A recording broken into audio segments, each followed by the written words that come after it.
Everyone believed Dame Judi Dench stood above conflict, Britain's untouchable treasure who could command Shakespeare, silence a theatre, and disarm an audience with a single glance, but at 91 she began quietly admitting that this image was not the full truth, because some of the people she worked with didn't merely challenge her creatively, they humiliated her, dismissed her authority, and crossed lines she never forgave, starting with Harvey Weinstein, the producer she quietly shut out forever.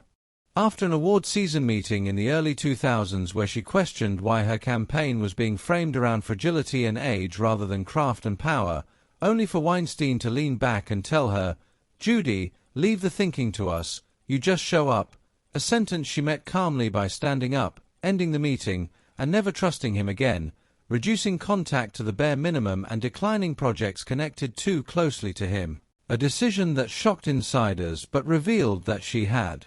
already seen exactly who he was long before the world did. Then there was Daniel Day-Lewis, the co-star whose devotion to method acting crossed into something colder, as he refused to acknowledge her as a person on set, avoided eye contact, ignored her attempts to discuss scenes, and even stood silent when she calmly reminded him, "Daniel, I'm speaking to you, not the character," leaving her to later summarize the experience with devastating precision by saying she found it difficult when people refused to acknowledge you as a human being, a quiet judgment that ended any chance of working together again. Her rupture with Kenneth Branagh came differently but cut just as deeply, when during rehearsals for a Shakespeare project at the height of his rising fame he publicly dismissed her interpretation in front of cast and crew, implying her careful, disciplined approach belonged to an older generation. A moment that flipped the power balance and left Dench feeling not debated but diminished, prompting her to withdraw without drama, never feud publicly, and simply never return to the collaboration. Perhaps most painful was Maggie Smith, once treated as her theatrical twin, whose sharp comment during a tense rehearsal, "If you want to direct the play, Judi, just say so," landed not as wit but as accusation, freezing the room and quietly ending a friendship that never recovered despite flawless performances and polite public praise afterward. And finally there was Steve